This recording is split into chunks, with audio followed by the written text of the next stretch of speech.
শুরু করছি রূপকথা। লিখনীতে নিশাত ত্রিনা। পর্ব সংখ্যা ৭। আজ তার গায়ে সাদা কটন শার্ট, হাতা গোটানো, নিচে ডার্ক ব্লু জিন্স, চুলগুলো হালকা এলোমেলো, তবুও চোখে মুখে এক ধরনের তীক্ষ্ণ আকর্ষণ ফুটে আছে। দূর থেকে তাকে দেখে শিমুর বুক কেঁপে উঠল। শিমুর পরনে হালকা সবুজ সালোয়ার কামিজ, শরীরে ওড়না ঢিলেঢালা ভঙ্গিতে ঝুলে আছে, যেখানে তাড়াহুড়া করে বেরোনোর ছাপ স্পষ্ট, কিন্তু তার চোখে মুখে এখন কেবল ভয়ের ছাপ। শিশির গম্ভীর চোখে তাকিয়ে ধীরে ধীরে বলল, কাল থেকে ফোন ধরছিস না কেন? শিমুর ব্যাগের স্টাফ শক্ত করে ধরে গলা শুকনো স্বরে ফিসফিস করলো, আমি আসলে ফোনটা সাইলেন্ট ছিল। শিশির এক পা এগিয়ে এলো, সাদা শার্টের হাতা ভাঁজ বাতাসে দুলল, ভ্রু কুচকে তীক্ষ্ণ দৃষ্টিতে বলল, সবসময় অজুহাত খুঁজিস? আমি কি তোর শত্রু, নাকি ইচ্ছে করে আমাকে এড়িয়ে চলছিস? শিমুর চোখ নামানো, ঠোঁট কণ্ঠ কাঁপছে। না শিশির ভাই, ফোন সত্যি সাইলেন্ট ছিল। রূপুরে জিজ্ঞাসা করে দেখেন। শিশির দীর্ঘশ্বাস ফেলল, ঠোঁটের কোণে হালকা এক টান তুলল। গলার স্বর নরম হলেও বাইরের জন্য তা বোঝা গেল না। ভয় পাস ঠিকই, কিন্তু তোর কি কোনোভাবে মনে হয় যে আমি তোকে কষ্ট দেব? আমি শুধু চাই তুই আর রূপু ঠিকঠাক থাক, অচেনা শহরে কোনো বিপদে না পড়িস। শিমু অবাক হয়ে তাকালো তার দিকে। ভয়ের ভেতর বুকের গভীরে অচেনা এক উষ্ণতা বয়ে গেল। সে ফিসফিস করে বলল, আর কখনো হবে না শিশির ভাই, প্রমিস করছি। শিশির কয়েক সেকেন্ড চুপ করে দাঁড়িয়ে রইল, চোখে রাগের আড়ালে গোপন যত্ন ঝিলিক দিল। তারপর মুখ ফিরিয়ে নিয়ে বলল, চল, যা যা লাগে কিনে আনি। তুই লেট করলে আবার রূপকথার বকা খাবি।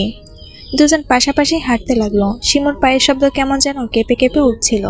বুকের ভেতর ভয় আর অদ্ভুত কাঁপুনি মিশে যাচ্ছিল। মনে হচ্ছিল বকাঝকা যতই করুক, শিশিরের কড়া মুখোশের আড়ালে অদৃশ্য কোনো স্নেহ তাকে আগলে রাখছে। ক্লাস শেষ করে রূপকথা ডিপার্টমেন্ট থেকে বের হলো। চারপাশে রোদের ঝলমলে আভা, মাথার উপর সোনালি আলোয় ভিজে আছে আকাশ। পরনে তার আকাশি রঙের নরম কাপড়ের 3 পিস, পাতলা কাপড়ের ওড়না শরীর জুড়ে সুন্দর করে জড়ানো, যেন বাতাসে খেলা করছে। লম্বা কালো চুল ফ্রান্স বেনি করে রাখা, সামনে কয়েকটা আলগা গোছা কপালে এসে মুখটাকে আরো মায়াময় করে তুলছে। কবজিতে চিকন লেডিস ওয়াচ, যার দিকে তাকিয়ে সময় দেখে নেয় সে। রিক্সার জন্য গেটের কাছে দাঁড়ালেও যখন কোনো খালি রিক্সা পাচ্ছিল না, তখন হালকা বিরক্তি নিয়ে সামনে এগিয়ে যাচ্ছিল রূপকথা। ঠিক তখনই এক ঝটকায় তার সামনে এসে ব্রেক করলো একটা কালো বাইক। শব্দটা এত কাছে যে মনে হলো ঠিক গায়ের উপর এসে থামছে। মুখটা হেলমেটে ঢাকা, কিন্তু রূপকথার ভুল হওয়ার সুযোগ নেই। সে খুব ভালো করে বুঝতে পেরেছে এটা তার শহরে নবাবপুত্র ছাড়া আর কেউ হতে পারে না। রাগী চোখে তাকিয়ে রূপকথা বলে উঠল, এভাবে কেউ বাইক চালায়? আর একটু হলেই তো আমার গায়ে লাগতো। হেলমেট খুলে উষান হাতের আঙুলে চুল ব্যাক ব্রাশ করে দিল। কালো ফিটিং শার্টের হাতা কোণে পর্যন্ত গোটানো, গায়ের সঙ্গে মিশে গিয়ে তার কাঁধ আর বুকের দৃঢ়তা স্পষ্ট করে তুলছে। নিচে কালো জিন্স আর পায়ে কালো কেটস, পুরো ড্যাশিং এক উপস্থিতি। সূর্যের আলোয় তার রঙিন হেলমেট হাতে ধরা, চুলগুলো হালকা এলোমেলো হলেও ব্যাক ব্রাশ করা ভঙ্গিটার জন্য অহংকারে ভরা। উষান ঠোঁট বাঁকিয়ে বলল, মারতেই চেয়েছিলাম, বাট পারলাম না। রূপকথা ভ্রু কুঁচকে তাকায়, মানে? উষান কথা ঘুরিয়ে বলে উঠল, তুমি কোথায় যাচ্ছ? এদিকে তো তোমার ফ্ল্যাট না। আর তুমি একা কেন? শিমু কোথায়? রূপকথা চোখ ছোট করে বলে, আপনার বোনকে বিক্রি করে দিয়েছি, এখন কি করবেন শুনি? উষান বাঁকায় হেসে ঠোঁট চেপে ধরে বলল, যদি ক্রেতা হয় শিশির তালুকদার, তবে আমার কোনো আপত্তি নেই। রূপকথা হালকা ঝাঁঝালো স্বরে বলল, সব জেনেও এত প্রশ্ন করছেন কেন? উষান এবার গম্ভীর হয়ে বলল, শিমুর ব্যাপারে শিমু আমাকে বলেছে, কিন্তু তুমি কোথায় যাচ্ছ সেটা তো বলনি। চেনা চেনা কিছু নেই এদিকে, যদি হারিয়ে যাও? রূপকথা চোখে চোখ রেখে শীতল কণ্ঠে বলে উঠল, গেলাম, তাতে আপনার কি? উষানের বুকের গভীরে প্রতিধ্বনি হলো একটাই উত্তর, আমারই তো সব। কিন্তু মুখে সে শান্ত স্বরে বলল, আমার গ্রামের কেউ যদি এভাবে শহরে হারিয়ে যায়, সেটা আমি মেনে নিতে পারবো না। আমার গ্রামের কেউ যদি এভাবে শহরে হারিয়ে যায় সেটা আমি মেনে নিতে পারবো না। একই গ্রামের মানুষ হওয়ার জন্য তোমার উপর আমার তো কিছু দায়িত্ব আছে না। রূপকথা একটু থেমে ঠোঁটে মৃদু বিদ্রুপ নিয়ে জানালো, আপনাকে আমার কোনো দায়িত্ব পালন করতে হবে না, আমি নিজেই নিজের জন্য যথেষ্ট। ওশান এবার গম্ভীর স্বরে বলে, এত কথা না বলে কোথায় যাচ্ছ সেটা আগে বলো। রূপকথা বিরক্তিতে চোখ মুখ কুঁচকে বলে ওঠে, নীলক্ষেত যাচ্ছি, কিছু বই কিনতে। ওশান সঙ্গে সঙ্গেই বলে উঠল, ও আচ্ছা, আমিও ওইদিকে যাচ্ছি, চলো তোমাকে পৌঁছে দিই। রূপকথা বিরক্তি মুখে জানালো, লাগবে না, আমি একাই যেতে পারবো। তখনই ওশানের গলা নামলো গম্ভীর সুরে, দেখো, এমনিতেই আমি তোমার উপর রেগে আছি, তাই বাড়তি পাকনামি না করে উঠে বসো, আমি পৌঁছে দিচ্ছি। রূপকথার কোনো প্রতিবাদ না করে চুপচাপ বাইকে পেছনে উঠে বসলো। বাতাসে উষানের পেছনে ফিরে বসতে উষান পেছনে ফিরে যত্ন করে তার ঝুলে থাকা ওড়না কোলের উপর তুলে দিল। মুহূর্তের জন্য রূপকথার বুক কেঁপে উঠল। বাইক স্টার্ট দিতে দিতে উষান বলে উঠল, ভালো করে ধরে বসো। রূপকথা বাইকের পেছনে হ্যান্ডেল শক্ত করে ধরতে উষান ঠোঁটের কোণে মুচকি হাসি দিয়ে বলল, বাইক না, আমাকে ধরতে বলেছি। উষানের কণ্ঠে ভেসে আসা দুষ্ট দৃঢ়তার রূপকথার বুক হঠাৎ ধুকধুক করে উঠল। উষানের এত কাছে বসা এই প্রথম। উষানের পুরুষালী পারফিউমের ঘ্রাণ নাকে আসা, সব মিলিয়ে তার শরীর কেঁপে উঠল। শেষমেশ কাপা হাতে উষানের কাঁধ আঁকড়ে ধরল রূপকথা। বাইক ছুটে চলল শহরের যান্ত্রিক রাস্তায়। বাতাসে ওড়না হালকা দুলে উষানের গায়ে এসে লাগছে। লুকিং গ্লাস এসে চুপিসারে রূপকথার মুখ দেখছে মুগ্ধ দৃষ্টিতে। বাতাসে এলোমেলো হওয়া চুলগুলো রূপকথা বারবার হাত দিয়ে সরিয়ে নিচ্ছে, আর প্রতিবারই উষানের মুখে খেলে যাচ্ছে অদ্ভুত তৃপ্তির হাসি। নীলক্ষেত মানেই অন্যরকম এক জগৎ। রাস্তার দুই ধারে সারি সারি বইয়ের দোকান, দোকানের সামনে গাদাগাদি করে বই রাখা, বইয়ের স্তূপ, পুরোনো কাগজের গন্ধে ভরে আছে পুরো পরিবেশ। মাথার উপর টাঙানো রঙিন ত্রিপল, যার ফাঁক দিয়ে ঢুকে পড়ছে বিকালের হালকা রোদ। বই বিক্রেতাদের ডাকাডাকি, ছাত্রছাত্রীদের ভিড়, কেউ দরদাম করছে, কেউ আবার বইয়ের পৃষ্ঠা উল্টে উল্টে কিছু খুঁজছে। ওশান বাইক পার্ক করে নামতে রূপকথা ব্যস্ত পায়ে পা বাড়ালো দোকানের ভিড়ের দিকে। তার চোখে মুখে অদ্ভুত এক উচ্ছ্বাস, যেন এই বইয়ের ভিড়ই তার প্রিয় জায়গা। আকাশি থ্রি পিসে সাদা কাজ করা ওড়না কাঁধে ঠিকঠাক করে নিয়ে সে দোকানের একপাশে রাখা বইয়ের দিকে এগিয়ে গেল। তার পেছন পেছন ওশান। দোকানের সামনে থামতেই তার চোখ চকচক করে উঠল, যেন ছোট্ট কোনো শিশু খেলনার দোকান দেখে মুগ্ধ হয়েছে। দোকানের সামনে থামতেই তার চোখ চকচক করে উঠল, যেন ছোট্ট কোনো শিশু খেলনার দোকান দেখে মুগ্ধ হয়েছে। সে ঝুঁকে বইয়ের শিরোনাম পড়তে লাগলো, আঙুল বুলিয়ে দিল পুরনো প্রচ্ছেদে। ওশান পাশে দাঁড়িয়ে নীরব তাকিয়ে রইল, তার চোখ শুধু রূপকথার দিকে। ভিড়ের কোলাহলের ভিতরে সে শুনতে পাচ্ছে রূপকথা মৃদু ফিসফিসানি, এই বইটা আমি অনেকদিন ধরে খুঁজেছি বলে হুমায়ুন আহমেদের লেখা। অপেক্ষা বইটা তুলে নিয়ে এসে উল্টে পাল্টে দেখছে, পাতায় নাক ডুবিয়ে পুরোনো কাগজের গন্ধ নিচ্ছে। উষান হেসে বলল, তুমি তো একেবারে বইয়ের পাতার মধ্যে হারিয়ে গেলে। রূপকথা চোখ তুলে তাকালো, ঠোঁটে হালকা হাসি। হারাবার জন্যই তো বই। তারা একসাথে দোকানে ঘুরতে লাগলো। তারা এক দোকান থেকে আরেক দোকানে ঘুরতে লাগলো। প্রথম দোকানে রূপকথা দরদাম করে উপন্যাসের বই নেই, উষান শুধু তাকিয়ে দেখছিল। দ্বিতীয় দোকানে হঠাৎ উষান একটা কবিতার বই তুলে রূপকথার দিকে এগিয়ে দিল, এটা হয়তো তোমার ভালো লাগবে। রূপকথা বইটা হাতে নিয়ে চোখের কোণে এক চিলতে প্রশান্তি ফুটিয়ে তুলল, তার কণ্ঠে মৃদু বিস্ময়। আপনার পছন্দ এত খারাপ না? তৃতীয় দোকানে ভিড় একটু বেশিই ছিল। হঠাৎ রূপকথা ভিড় ঠেলে ভেতরে ঢুকতেই উষান তাড়াতাড়ি তার কাজ ছুঁয়ে এগিয়ে এলো, সাবধানে পড়ে যাবে। রূপকথা কিছু বলল না, শুধু খানিকটা অবাক হয়ে তার দিকে তাকালো। চোখে মুখে অদৃশ্য কর্তৃত্বতা খেলে গেল। কয়েকটা ব্যাগ ভর্তি হলো নতুন বইয়ে। রূপকথা যখন এগুলো হাতে নিতে চাইল, উষান দ্বিধাহীনভাবে কেড়ে নিল তার হাত থেকে। এসব বহন করার জন্য আমি আছি, তুমি শুধু বই বেছে নাও।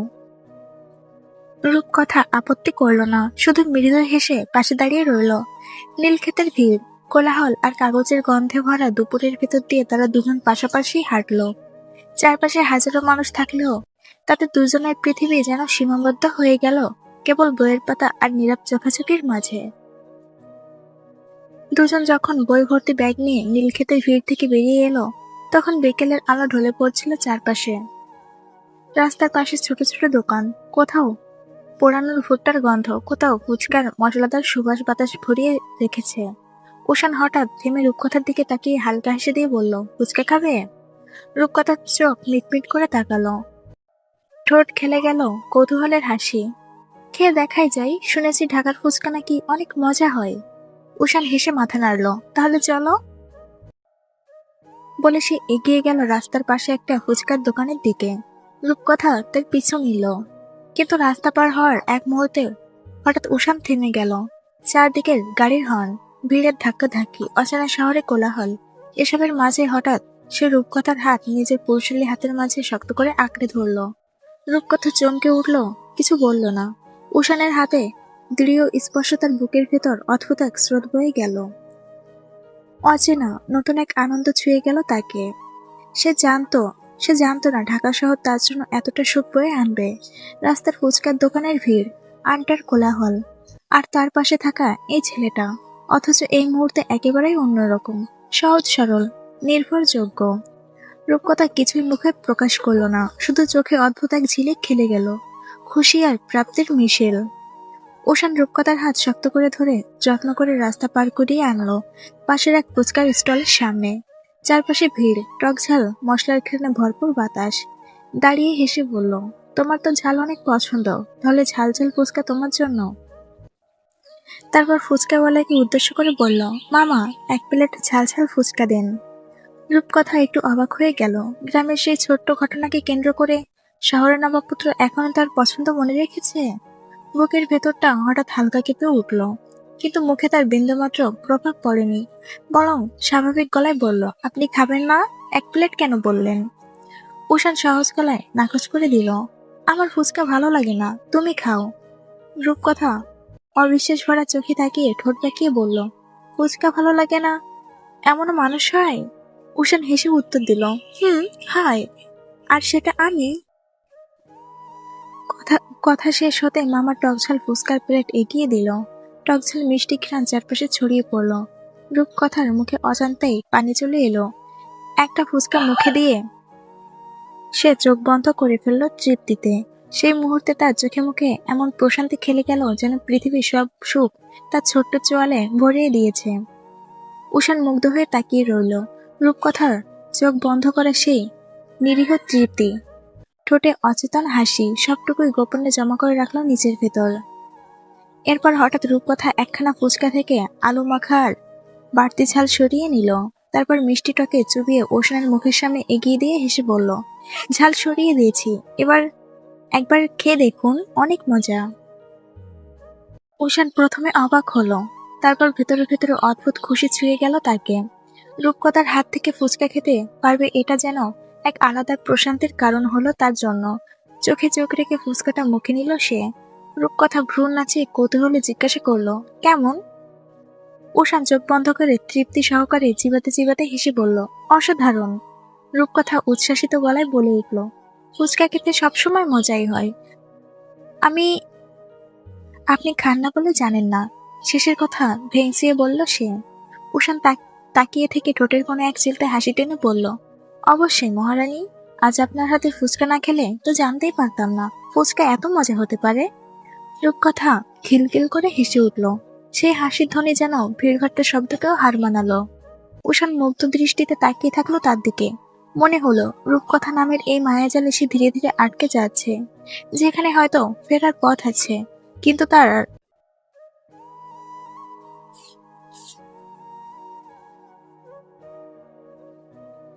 নীলক্ষেতের ফুটপাত ধরে হেঁটে চলছে উষান আর রূপকথা। চারপাশের ভিড়, রিক্সা, ক্রিং ক্রিং শব্দ, হরক হকারদের ডাক, শহরের কোলাহল সবই যেন পেছনে মিলিয়ে যায়। হাঁটতে হাঁটতে হঠাৎ থেমে গিয়ে রাস্তার পাশে ফ্রিজার টলি থেকে রঙিন গোলা আইসক্রিম কিনে আনে উষান। রূপকথার হাতে একটা ধরিয়ে দিয়ে বলে, এবার দেখি ঢাকার আইসক্রিমও তোমার মন জয় করতে পারে কিনা। রূপকথা হেসে বলে, যে আইসক্রিমই হোক না কেন আমাদের গ্রামের ফুলকি মালায়ের মতো হবে না? 10 টাকায় 2টা, সেই স্বাদ। উষানও হেসে উত্তর দেয়, ওটা তো এখন আর পাচ্ছ না, তাই এটাই খেয়ে খেয়ে না হয় মনের স্বাদ মিটাও। উষানের কথায় রূপকথা মুখে দেয় বরফের গায়ে মাখানো রঙিন গোলা আইসক্রিম। উষান ভ্রু নাচিয়ে জিজ্ঞাসা করে, কেমন? রূপকথা হেসে বলে, মন্দ নয়। উষানের হাসি আরো ঝকঝক হয়ে ওঠে। সে নিজেও আইসক্রিমে কামড় বসায়। চারপাশে হালকা রোদ, বাতাসে ভেসে বেড়ায় আইসক্রিমের মিষ্টি সুবাস, আর দুজনের হাসি যেন আরো কাছে চলে আসে। ব্যস্তময় রাস্তা দিয়ে চলতে চলতে উষান রূপকথাকে কিছু বেলুন আর হাওয়াই মিঠাই কিনে দেয়। বেলুন আর হাওয়াই মিঠাই দেখে রূপকথার ওষ্ঠে ফোটে চঞ্চল হাসি, যা আরো একবার মুগ্ধ করে উষানকে। রঙিন বেলুন হাতে, গোলাপি তুলোর মতো মিঠাই খেতে থাকা রূপকথা যেন হঠাৎ গ্রামে সে অষ্টাদশী কন্যা হয়ে ওঠে, যাকে উষান এই শহরের ভিড়ের মাঝেও হারিয়ে ফেলেছিল। উষানের চোখ তখন সে এক মায়াময় দৃশ্য, নির্দোষ, সুন্দর আর অদ্ভুত রকম আপন। তারা হাঁটতে হাঁটতে একটা খেলার মাঠের পাশ দিয়ে যাচ্ছিল। হঠাৎ করে একটা বল এগিয়ে আসে রূপকথার দিকে, ছুটে আসে। সে বলটা গায়ে লাগার আগে উষান তড়িঘড়ি এগিয়ে এসে হাত বাড়িয়ে বলটা ধরে ফেলে। রূপকথা অবাক হয়ে তাকায়, যেন এক মুহূর্ত কোনো অদৃশ্য রক্ষক তার সামনে এসে দাঁড়িয়েছে। কিছু বাচ্চা ছেলে দৌড়ে এসে বলে, সরি আপু, ইচ্ছা করে করিনি আমরা। রূপকথা মিষ্টি হেসে মাথা নাড়ে, ইটস ওকে। বাচ্চা ছেলেগুলো একসাথে বলে ওঠে, আমাদের বলটা। উষান তার হাতে থাকা বলটা বাচ্চাগুলোর হাতে দেয়। রূপকথা তার হাতে থাকা কয়েকটা বেলুন বাচ্চাগুলোর দিকে এগিয়ে দেয়। বাচ্চাদের মুখে আনন্দ ঝলমল করে ওঠে। তারা উষানের দিকে তাকিয়ে আবদারের সুরে বলে, ভাইয়া, আপনি আমাদের সাথে খেলবেন? উষান একটু হেসে প্যান্ট গুটিয়ে মাঠে নেমে পড়ে। বাচ্চাদের সাথে হাসি ঠাট্টা করে খেলা শুরু করে দেয়। রূপকথা দূরে দাঁড়িয়ে তার সেই হাসি মাখা মুখের দিকে তাকিয়ে থাকে। শহরে কঠিন ছেলেটার ভেতর যে এক অন্য উষান আছে, সে সহজ সরল রূপটা তার চোখে ভেসে ওঠে। ঠিক তখনই আকাশে মেঘ জমে, হঠাৎ বৃষ্টি নামতে শুরু করে। চারদিক ঝাপসা হয়ে ওঠে পানির ফোঁটায়। রূপকথা দৌড়ে গিয়ে মাঠের একপাশে বিশাল বটগাছের নিচ দাঁড়ায়, কিন্তু উষান থেমে যায় না। বাচ্চাদের সাথে ভিজতে ভিজতে খেলতে থাকে। রূপকথা বটগাছটার নিচে থেকে তাকিয়ে থাকে। তার চোখে ভাসে উষানের ভেজা চুল কপাল জড়িয়ে ছড়িয়ে ছিটিয়ে রয়েছে এলোমেলো ভাবে। ভিজে হাসি আর বৃষ্টিতে খেলা ছেলে মানুষের রূপ। বুকের ভেতর জমা ভালোবাসা তখন আরো তীব্র হয়ে ওঠে, যেন ভালোবাসা সে কারো সামনে প্রকাশ করেনি কোনোদিন। তার ঠোঁটে নীরব হাসি, চোখে লুকানো প্রাপ্তি। মনে মনে সে শুধু ভাবে, শহরের নবপুত্র, আপনি ময় মানুষটা আমার বড্ড প্রিয়, বড্ড শখে। আপনার জন্য শুধু গ্রাম কেন, আমি হাসতে হাসতে গোটা দুনিয়া ছাড়তে রাজি। শুধু আমাদের গল্পের সমাপ্তিতে আপনি আমিময় হয়ে থাকেন। শুধু আমাদের গল্পের সমাপ্তিতে আপনি আমিময় হয়ে থাকেন। উষান রূপকথাকে তার ফ্ল্যাটের সামনে নামিয়ে দিয়ে হলে ফিরে আসতে নিবিড় আর হৃদয় তাকে একসাথে জেকে ধরে বসলো। নিবিড় কপালে ভাঁজ ফেলে বলল, তখন ভার্সিটি থেকে হুট করে কোথায় উধাও হয়ে গেলি? আবার ফিরলি একেবারে বৃষ্টি ভিজে কাদামাটি মেখে। কোথায় গিয়েছিলি শুনি? কপের পাশে বসে কবিতার বইয়ের পাতায় চোখ বোলাতে বোলাতে ঠোঁটে কটাক্ষের হাসি টেনে বলল, হয়তো তার পিয়ারি ছাত্রী মৃন্ময়ের সাথে গিয়েছিল একটু বৃষ্টি আর কাদা বিলাস করতে। কবির কথায় নিবিড় আর হৃদয় হো হো করে হেসে উঠল।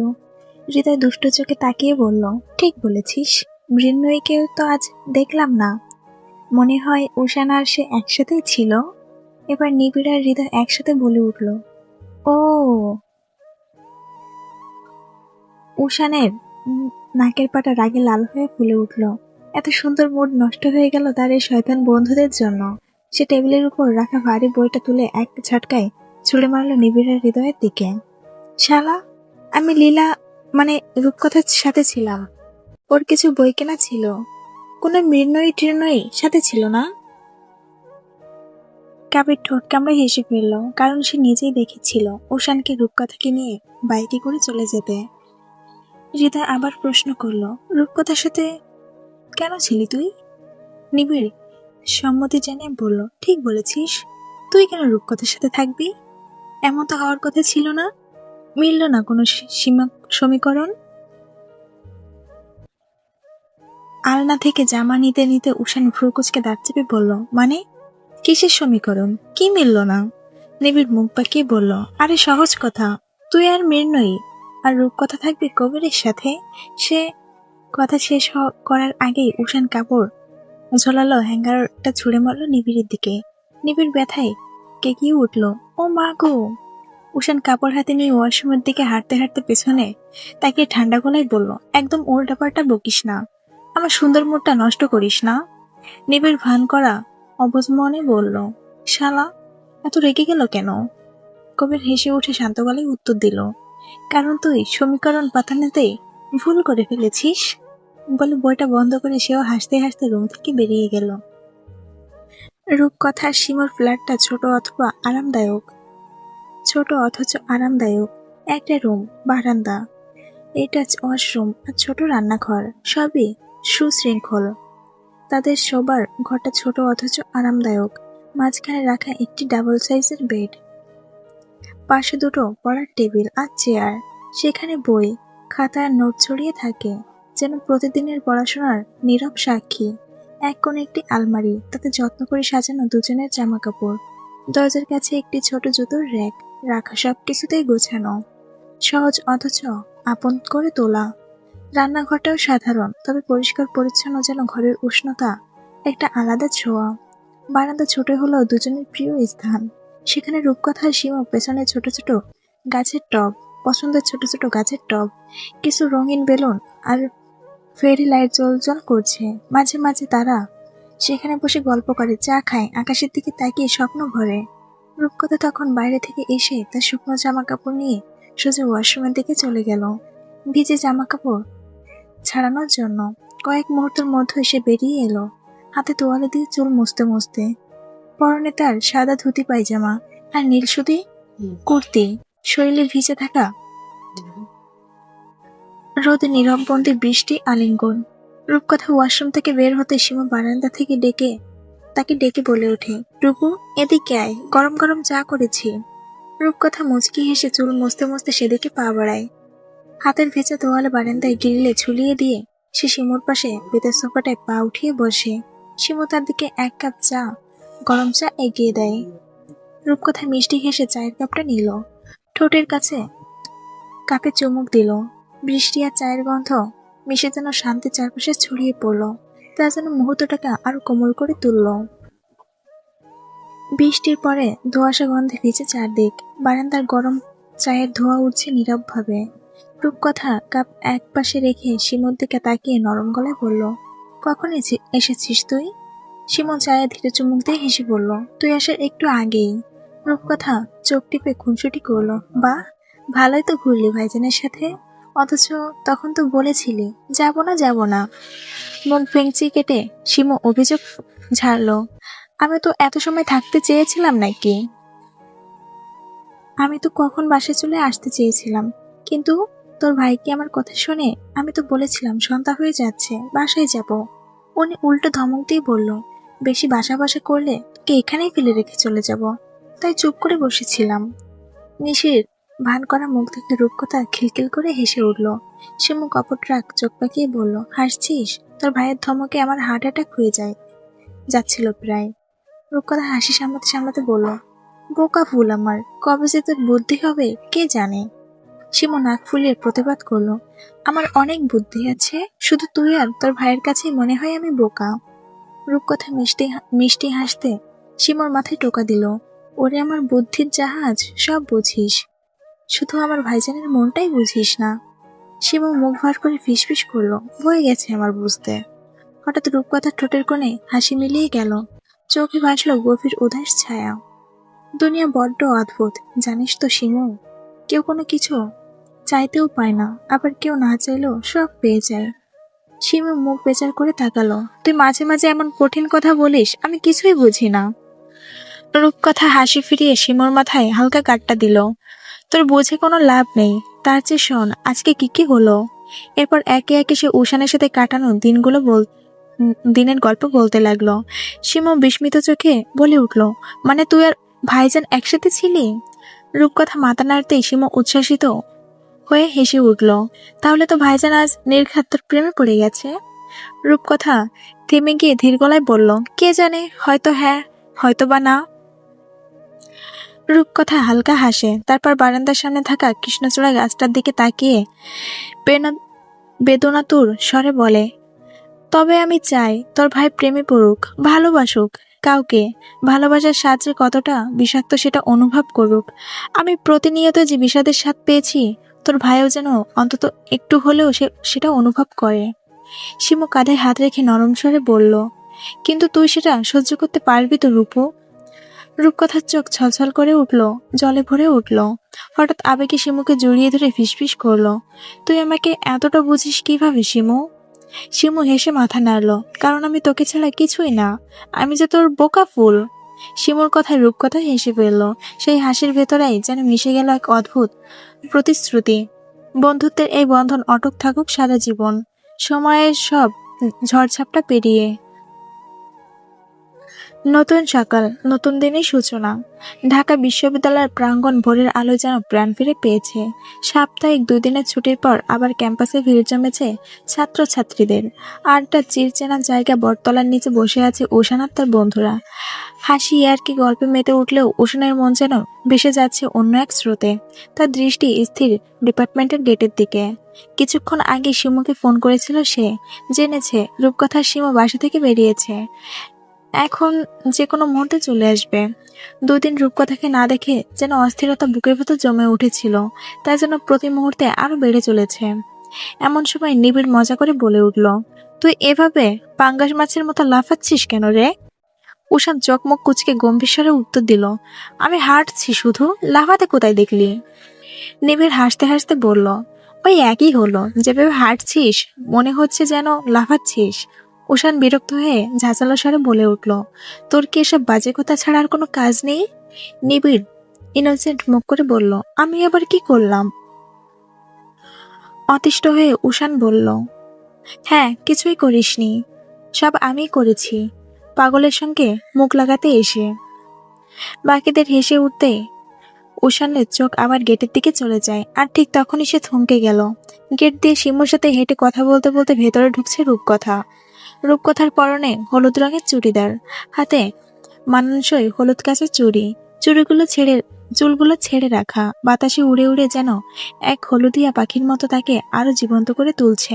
উষানের দৃষ্টি আটকে গেল সেখানে। কতদিনে জমে থাকা তৃষ্ণা যেন আজ সে মেটাচ্ছে। মনে মনে উষানের ঠোঁটে ফিসফিস করে উঠল, তোমাকে শতবার দেখার পরও হয়তো আমার এই চোখের তৃষ্ণা কোনোদিন মিটবে না লীলাবালি।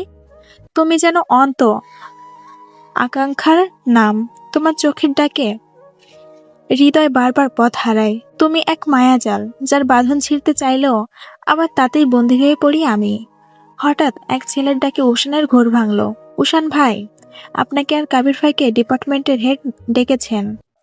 এতক্ষণ কবিরও উষানের দৃষ্টি অনুসরণ করে রূপকথাকে দেখতে পেল। দুষ্টু হাসি ছড়িয়ে মুখে এতক্ষণ কবিরও উষানের দৃষ্টি অনুসরণ করে রূপকথাকে দেখতে পেল। দুষ্টু হাসি ছড়িয়ে মুখে সে জোরে বলে উঠল, আরে ও তো আমার রূপের রানী। যাই একটু কথা বলে আসি, কতদিন দেখা হয়নি। কবির সামনে এগোতে উষানের বুকের ভেতর হিংসার ঝড় বয়ে গেল। এক ঝটকায় কবিরের হাত ধরে উল্টো দিকে টেনে নিয়ে যেতে যেতে সে গম্ভীর গলায় বলে উঠল, শুনলি না, স্যার ডেকেছে, আগে গিয়ে দেখি কি জন্য। কবিরের ঠোঁটে তখনও দুষ্টু হাসি খেলে যাচ্ছে, যেন ওশানের ঈর্ষা দেখে তার আনন্দ আরো বেড়ে উঠেছে। ক্লাসরুমে গম্ভীর নীরবতা। প্রফেসরের কণ্ঠে ভেসে আসছে একের পর এক গুরুত্বপূর্ণ পয়েন্ট। সবাই খাতায় ঝুঁকে মনোযোগ দিয়ে লিখছে। হঠাৎ করে সেই নীরবতা ভেঙে গেল। পুরো ক্লাসের দৃষ্টি একসাথে ঘুরে গেল দরজার দিকে। প্রফেসরের চোখও সেখানে থমকে গেল। দরজায় দাঁড়িয়ে আছে উষান, কবির সহ আরো কয়েকজন। বিনয়ের সাথে প্রফেসরের দিকে তাকিয়ে উষান বলল, ভেতরে আসতে পারি স্যার? প্রফেসর ঠোঁটে হাসি টেনে বলল, আরে উষান আর কবির তো, আসো আসো, ভেতরে আসো। উষান রুমে প্রবেশ করতে চোখাচোখি হলো তার সাথে রূপকথার। ভ্রু কুচকে রূপকথা তাকালো তার দিকে, অথচ উষানের চোখ তখন এক অদ্ভুত আলো। এক মুহূর্তের জন্য সে চোখ সরাতে পারল না। তারপর প্রফেসরের দিকে ফিরে মৃদু হাসি দিয়ে বলল, স্যার, ডিপার্টমেন্টের হেড স্যার আমাদের পাঠিয়েছেন নবীনবরণ নিয়ে কিছু কথা বলার জন্য। আপনি অনুমতি দিলে আমি ছাত্রছাত্রীদের উদ্দেশ্যে কিছু বলতাম। প্রফেসর মাথা নেড়ে বললেন, হ্যাঁ হ্যাঁ অবশ্যই বলো। প্রফেসরকে ধন্যবাদ জানিয়ে উষান ঘুরে দাঁড়ালো। সাথে সাথে ক্লাসে ফিসফিস শুরু হয়ে গেল। মেয়েদের ঠোঁটের ফাঁক দিয়ে ভেসে আসলো, ইস কি হ্যান্ডসাম ছেলে, কি দারুণ লুক, হাসলে গালে টোল পড়ে। আজ উষানের পরনে গ্রে রঙের cargo pant, chocolate brown shirt, এলোমেলো চুল কপালে নেমে এসেছে অগোছালো আকর্ষণে। এক হাত পকেটে রাখা, অন্য হাতে ধরা কাগজ, অথচ সবার দৃষ্টিকে যখন কেবল তার উপর, তখন উষানের চোখ আস্তে ধীরে খুঁজে নিল রূপকথাকে। মাঝের কলামের দ্বিতীয় সারিতে বসে থাকা রূপকথার দৃষ্টি তখনও তার দিকে নিবদ্ধ, কৌতূহলী, উদাস, তবু শিকারহীন টান নিয়ে। মৃদু অথচ দৃঢ় কণ্ঠে উষান বলতে শুরু করলো, আসসালামু আলাইকুম, আমি ইরাক মাহমুদ উষান, তোমাদের ডিপার্টমেন্টের সিনিয়র। নবীনবরণ নিয়ে কিছু কথা বলার জন্য আমার এখানে আসা। আগামীকাল তোমাদের নবীনবরণের দিন নির্ধারণ করা হয়েছে। সবাইকে সকাল 10টার মধ্যে ডিপার্টমেন্টে অডিটোরিয়ামে উপস্থিত থাকতে বলা হলো। কোনো নির্দিষ্ট ড্রেস কোড নেই, তবে আমার মনে হয় মেয়েরা যদি শাড়ি পরে আসে আর ছেলেরা পাঞ্জাবি পরে তাহলে দেখতে বেশ সবচেয়ে সুন্দর লাগবে। ক্লাসরুম নিস্তব্ধ হয়ে যায় তার কথাগুলো শুনছিল। রূপকথা অন্য সবার মতো মনোযোগ দিয়ে শুনছে, যদিও ভেতরে ভেতরে এক অদৃশ্য স্রোত বয়ে চলছে। উষান আবার বলল, আর যারা অনুষ্ঠানে পারফর্ম করতে চাও তারা ক্লাস শেষে অডিটোরিয়ামে গিয়ে নাম লিখে যাবে। আমরা সেখানেই থাকবো, ধন্যবাদ। শেষের দিকে বলার সময় এক মুহূর্তের জন্য উষান চোখ সরানি রূপকথার দিক থেকে, কিন্তু শেষ লাইনটা বলে হঠাৎ দৃষ্টি ঘুরিয়ে প্রফেসরকে সালাম জানালো এবং বেরিয়ে গেল। করিডোরে হেঁটে যেতে যেতে জানালার কাজ ভেদ করে আবারও একবার তাকালো রূপকথার দিকে, অথচ সে মুহূর্তে রূপকথার শিমুর সাথে কথায় মগ্ন, কিছুই খেয়াল করলো না। উষানরা বের হতে ক্লাসরুমে শোরগোল লেগে গেল। নবীনবরণ অনুষ্ঠানে সবার মুখে উৎফুল্ল আলাপ, কারো চোখে কৌতূহল, কারো মনে উচ্ছ্বাস। অডিটোরিয়ামের তখন সাজসজ্জার ব্যস্ততা, রঙিন ফেন্টুস, বেলুন আর আলোয় নবীনবরণের আয়োজন যেন ধীরে ধীরে রূপ নিচ্ছে। চারদিকে ছাত্রছাত্রীদের ছুটোছুটি, কেউ চেয়ার সাজাচ্ছে, কেউ ব্যানার টানাচ্ছে, কেউ আবার ফুলের মালা ঝুলিয়ে দিচ্ছে। সবার ভিড়ে উষান যেন এক অদৃশ্য সমন্বয়ক, একটু পরপর নির্দেশ দিচ্ছে কার হাতে কি কি করতে হবে, কোথায় কি লাগাতে হবে, কিভাবে সবাইকে অভ্যর্থনা জানাতে হবে। ব্যস্ততায় তার শুভ্র কপাল ভিজে উঠেছে বিন্দু বিন্দু ঘামে। হাতের আঙুল দিয়ে বারবার তা মুছছে সে।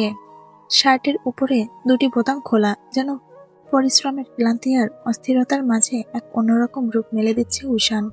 কবির চারপাশ দেখে নিচ্ছে সবকিছু ঠিকঠাক আছে কিনা। নিবিড়ার হৃদয় হাত লাগাচ্ছে সাজানোর কাজে। অন্যদিকে মিলি আর বিধি বসে নতুনদের পারফরমেন্স করার নাম লিখে নিচ্ছে। এমন সময় উষান শুনল কেউ তার নাম ধরে ডাকছে। ঘুরে তাকাতেই দেখল মৃন্ময়ী আর তার বান্ধবী শ্রেয়া আর আরুষিয়াকে নিয়ে দাঁড়িয়ে আছে।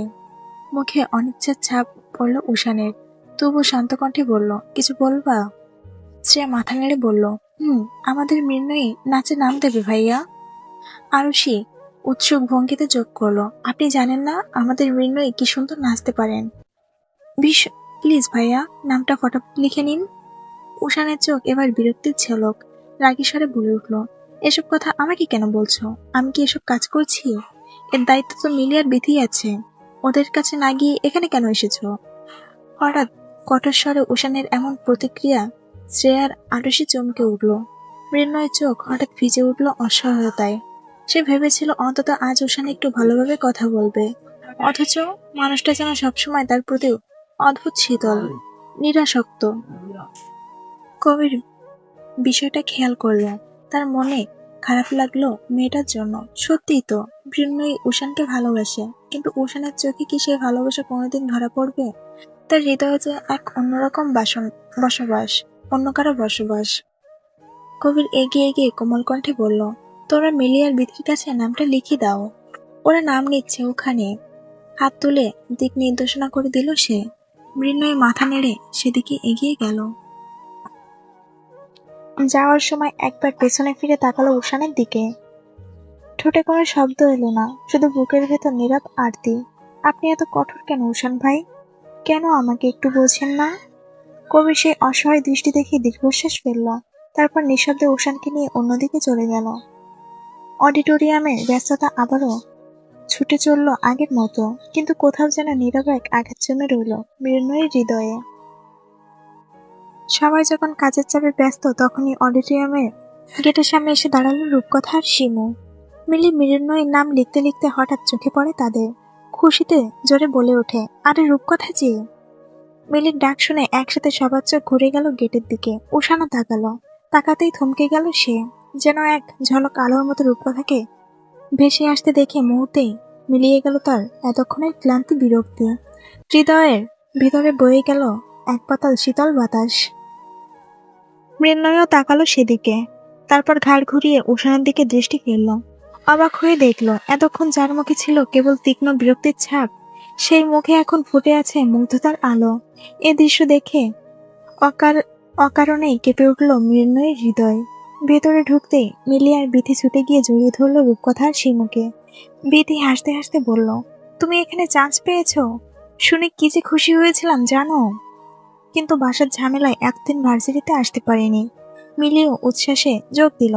সত্যিই ভাবতে পারিনি এভাবে হঠাৎ তোমার সাথে দেখা হয়ে যাবে। রূপকথা হেসে বলল, আমারও খুব ভালো লাগছে আবার তোমাদের সাথে দেখা হয়ে। পাশে দাঁড়ানো শিমু গাল ফুলিয়ে অভিমানী গলায় বলল, আমাকে তো সবাই ভুলেই গেছে। বিথি হাসতে হাসতে শিমুকে জড়িয়ে ধরে বলল, তোমাকে ভুলে কিভাবে শিমুল ফুল। মিলি মজা করে যোগ করলো, তোমাকে ছাড়া তো তোমার রূপও অসম্পূর্ণ, তাই তোমাকে কি করে ভুলি শিমুল রানী। শিমুও হেসে উঠল। তাদের হাসি আড্ডার মাঝে কবির এগিয়ে এসে হাসি মুখে মজার ভঙ্গিতে, রূপের রানী এখানে আসার অবশ্যই কোনো কারণ আছে, তা সেই কারণ কি আমরা জানতে পারি? রূপকথা হালকা ভঙ্গিতে হেসে উত্তর দিল, কারণ তো আছে মহাশয়। আমি এখানে নবীন বরণের নাচের নাম দিতে এসেছি। কবির ভ্রু নেচিয়ে বলল, আমি আগেই আন্দাজ করেছিলাম। এমন সময় মিলি তালিকায় চোখ বুলিয়ে বলল, কিন্তু সিঙ্গেল নাচের জন্য যতজন দরকার ছিল সব পূর্ণ হয়ে গেছে, এখন বাকি আছে কেবল ডুয়েট নাচ। রূপকথা, তুমি কার সাথে নাচবে? রূপকথা কিছু বলার আগেই পেছন থেকে নরম অথচ দৃঢ় স্বরে শোনা গেল, আমি নাচবো। সবার চোখ ঘুরল মৃন্ময়ের দিকে। এতক্ষণ চুপচাপ থাকা উষানের ভ্রু কুচকে উঠল মৃন্ময়ের এই অপ্রত্যাশিত ঘোষণায়। মৃন্ময়ী ধীর পদক্ষেপে সামনে এসে রূপকথার চোখের দিকে তাকিয়ে বলল, আমি তোমার সাথে জোড়ায় নাচতে চাই, নাচবে তো আমার সাথে? রূপকথা কয়েক মুহূর্ত স্থির দৃষ্টিতে তাকিয়ে থেকে মিষ্টি হেসে বলল, অবশ্যই আপু, কেন নাচবো না। রূপকথার সেই প্রাণবন্ত হাসি দেখে মৃন্ময়ের বুক ভরে উঠল অদ্ভুত এক মুগ্ধতায়। মেয়েটির হাসিটা এমন যেন কোনো হৃদয় মুহূর্তে জয় করে নিতে পারে। হয়তো সেই কারণেই তার উষান ভাইও মন্ত্রমুগ্ধের মতো তাকিয়ে আছে ওর দিকে। হঠাৎ উষান এগিয়ে এসে গম্ভীর কণ্ঠে বলল, এত নাচে নাম দেওয়ার কি দরকার তোমার? ভার্সিটির প্রথম দিন এসে নিচে তোমার শখ মেটেনি? রূপকথা ভ্রু কুচকে মুখ ভেঙে উত্তর দিল, না মেটেনি, মেটেনি বলেই তো আবার নাচতে চাইছি। উষান একবার মৃন্ময়ের দিকে তাকালো, তারপর রূপকথার দিকে দৃষ্টি স্থির করে কঠিন স্বরে বলল, আবারও যদি কোনো ঝামেলা হয় তোমাকে ঘিরে, তাহলে আমার থেকে খারাপ আর কেউ থাকবে না। রূপকথা ঠোঁট ভেঙে উত্তর দিল, এর চাইতে খারাপ আপনি আর কি হতে পারেন? এর চাইতে খারাপ কি আর আপনি হতে পারেন? উষান তীক্ষ্ণ দৃষ্টিতে তাকিয়ে রইল তার দিকে। মৃন্ময়ী বিস্মিত হয়ে সে দেখল দৃশ্যটা। এর আগে কখনো সে উষানকে কোনো মেয়ের সাথে এভাবে কথা বলতে শোনেনি। এতটা চিন্তিত, এতটা জড়ানো। তার বুক আবারও কেঁপে উঠল, হারানোর ভয় তাকে আঘাত করল নিঃশব্দে। পার্স থেকে নিবিড় হেসে রূপকথাকে উদ্দেশ্য করে বলতে চাচ্ছিল, কবিরের রূপ হঠাৎ চেঁচিয়ে উঠল, আউচ! উষান আস্তে নিজের পা দিয়ে নিবিড়ের পা পাড়া দিয়েছে, তারপর নিচু স্বরে কানে কানে বলল, ওর নাম রূপকথা, তাই ওই নামেই ডাকবি। নিবিড় কষ্ট চেপে কিছু বলল না।